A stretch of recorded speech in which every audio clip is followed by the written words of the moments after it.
We've reached the end of hopefully what's just the first season of The Acolyte. Whenever you're telling a story like this, finales feel especially important. Even in a sitcom, you want the season finale to feel big or special in some way, but in a heavily serialized story like this, where you've got to answer mysteries and you have characters on emotional collision courses, finales can make or break the entire series, so I'm relieved that episode 8 was satisfying. It answered enough questions and had some wonderful teases for a possible future. There are directions we can go if the series is renewed, but it's not like Ahsoka. If that hadn't been renewed, it would have felt like it stopped in the middle of the story. With The Acolyte, I think I can connect the dots from here to The Phantom Menace pretty well. To be clear, I do want a second season, but I don't want to talk about the series and its future as a whole today. I'll be doing a full review of the season probably on Friday. For now, let's go through the finale scene by scene.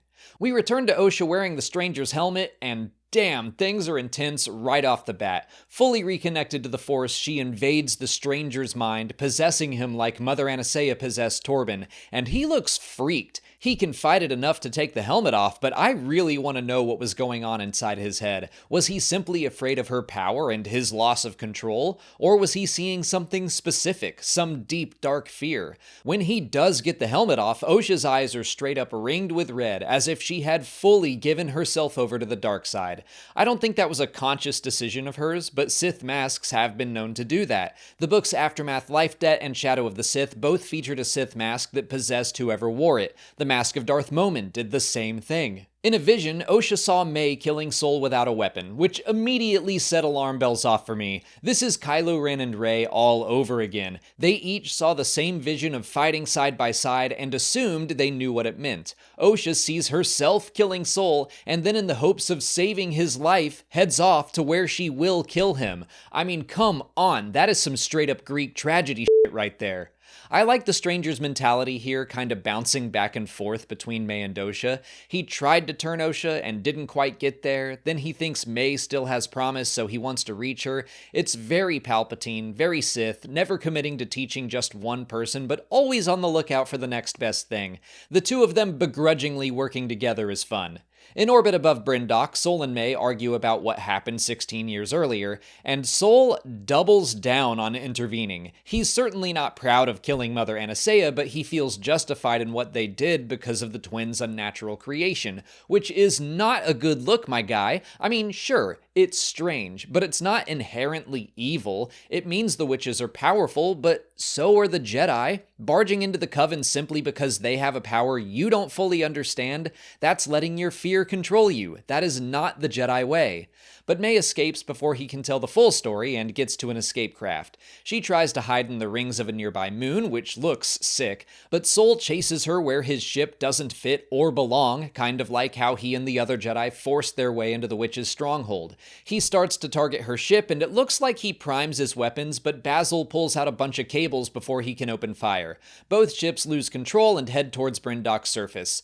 This whole sequence looked cool, but I think it was a sort of clunky way to simply get them separated and on the ground. I'm not quite sure that Sol was about to open fire on May or why he would even want to. It was kind of an odd scene to me. I like Basil, he's a cute and fun design, and I hope he lives a long and happy life, but throughout this series I found his scenes to be confusing. That said, I do like that May tells Pip to hold on while they crash. Even though she reset the droid, she's now forming an attachment to him, just like Osha once did. Back on Coruscant, Vernestra has returned to the Jedi Temple, where Senator Rayancourt is waiting for her. I loved this scene. First of all, David Harewood was great in this role. I really like seeing the Jedi under the threat of their own senators. I also understand why Rayancourt would be concerned. The Jedi have huge amounts of power he doesn't understand. We all know that the Jedi are good, but that doesn't mean good people can't do bad things. That's a major theme of this very show. It makes sense that some senators would have some concerns. It's basically just a larger scale version of the Jedi and the Witch Coven. Sol sees these spooky witches with access to a vergence and immediately calls them a cult and turns them into villains. Rayancourt does the same thing to the Jedi, down to calling them a cult. This whole galaxy is filled with powerful people who are afraid of another group's power. You can't help but think back to Mother Anastasia's words, this is about power and who is allowed to wield it. And I also think about Palpatine talking to Anakin. All who have power are afraid to lose it. I also love Rayancourt's line about the Jedi claiming to control the uncontrollable. My mind went to the Force, just like Vernestra, but he's like, no, your emotions. Eventually, one of you is gonna snap, and when that happens, who will be strong enough to stop him? Not her or them, him. I think we are meant to directly think of Anakin at this moment. I really like how this show has been able to draw lines to all areas of Star Wars. Prequels, originals, sequels, comics, and books. Sure, there are Easter eggs or references or a cool cameo we'll talk about, in just a second, but mostly it's thematic links that make the whole universe feel connected. Okay, so we cut back to the unknown planet and the stranger heads out with Osha. He offers to train her one last time and she turns him down and they leave, and we see a figure watching them. And look, it's not confirmed, we don't have a name yet, but come on, that's gotta be Plagueis. That looks like a Sith Mune to me, and I am thrilled about that. Lucasfilm seems like they've been actively avoiding depicting Plagueis in anything, but Leslie Headland is a Legends fan and probably wants to stay true to how many fans met him in the Darth Plagueis novel by James Luceno, and he looks sufficiently creepy. I do think this means we're in for some significant changes from his Legends story. I will probably have mixed feelings about that when the time comes because I think that novel is brilliant, but I'll just have to wait and see what happens. For now, I think it's pretty rad even getting a glimpse of the character on screen. Speaking of old Force users, Vernestra is interrupted while trying to send a message to someone. I assume she's trying to reach Yoda. But the Jedi have found Sol on Bryndock after he turned his transponder back on, so she takes a bunch of knights and heads there herself. All of our characters converge at the Witch's Fortress, making their way inside alone. The stranger quickly finds Sol, and they have a pretty cool lightsaber fight. I thought some of the wire work looked a little floaty, but I still love the mixture of lightsabers and martial arts, and the use of the Force mixed in was fun and inventive. It gave Sol one last time to look and act like a great Jedi, strong in the Force. Although, to nitpick for a second, the lightsaber blades themselves looked a little muddled in the daylight. I don't know for sure, but I think they're trying to achieve the lightsaber look in camera as much as they can. At night it works pretty well, but when the blades are moving really fast, the white core doesn't look as bright as it does when it's all rotoscoped. I noticed it more in this fight, maybe because it was happening during the day. It's not a huge deal, lightsabers look different between all Star Wars productions and even animation, but I grew up when the blades had to be completely rotoscoped, and that's just the look I prefer. Meanwhile, May and Osha meet up and talk about the truth. Osha does not take it well and they start fighting. I really liked that. The way they both wound up using the same moves at the same time was a great touch. But what I loved most was Osha going completely feral while May seemed totally balanced. Even down to the costuming, the sisters have swapped places, which I think was a fairly telegraphed plot development, but that doesn't mean it wasn't fun to watch. May is able to escape to the other fight just in time to save her former master. He urges her to embrace her anger and exact revenge, but she no longer wants that. The second episode was titled Revenge/Justice, and May has flipped from dark to light.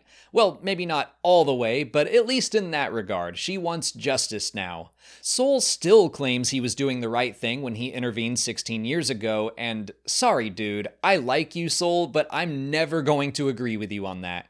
Regardless, he tells May that her mother used the Force to create life, and the stranger gets a look on his face like, my creepy friend back home might want to hear about that. May manipulates Sol into confessing the truth of Mother Anasea's murder to Osha, and she calls him out so well. If it was actually the right thing to do, why did you hide it for 16 years? He still tries to talk his way out of it and justify what he did, all in the name of his love for her, but just before he can tell her he loves her, he starts choking. I was expecting Sol to die, but not at Osha's hands. Even the stranger seemed surprised. That tear coming out of his eye, telling her it's okay, gut-wrenching, taking me right back to Kylo Ren killing Han Solo. Like I said, this series has done so well at thematically linking back to so many other Star Wars stories, including the comics and video games. You've seen a Kyber crystal bleed in the Darth Vader comic. You've seen a Kyber crystal bleed in Star Wars Jedi Survivor. Well, now experience it in live action. If you're unfamiliar, that is the process of turning a lightsaber red. That's not a natural color for a Kyber crystal, but if someone pours all of their pain, anger, and rage into the crystal, it will corrupt and turn red. It was something any darkside user could do, but a Sith rite of passage was to take and bleed the lightsaber crystal of a Jedi you had killed, and, well, Osha just performed a Sith rite of passage. All that said, I have to point out that I think it's a little funny that I made a big deal out of how to kill a Jedi without a weapon. I thought it would be more about destroying Sol's reputation, therefore damaging the reputation of the Jedi Order. And all of that does happen, but in the far more literal sense, you could also just force choke him. Vernestra and the rest of the Jedi arrive, and she immediately senses the stranger, and he puts on his helmet and runs so fast, I think he was genuinely scared of his old master. But he meets up with the sisters after their own escape. Their reunion is short-lived but nice. May offers her sister the chance to choose what she wants for herself, and so Osha agrees to train with the stranger. In exchange, he will let May live. He agrees, but only after he wipes the last 16 years of her memories, which reminds me of how Revan lost their memories in Knights of the Old Republic. Back on Coruscant, we see the political fallout of this whole mess. Vernestra is brought before a Senate tribunal, and she lies her ass off. She blames Sol for the deaths of Indara, Torben, and Kelnaka. She creates a new, bigger cover-up to hide the truth of the murders that all started because of a cover-up. She tells May that Sol was a good man who made mistakes and justified every selfish step with the love he had for Osha. But now here she is, lying to the Senate and hiding the existence of her former Padawan, and probably justifying every selfish step with the love she has for the Jedi Order. I'm still bummed to see Vernestra acting this way, but I can kind of see how she might get there from the High Republic books. I'll be watching her even more closely as the publishing initiative comes to a close. Either way, I'm just glad Vernestra has a fallen Padawan and nothing more. I was getting kinda scared she would be the Sith Master, and I am so relieved they didn't go that direction. Back on the unknown planet, the stranger and Osha tentatively hold hands as they gaze into the sea.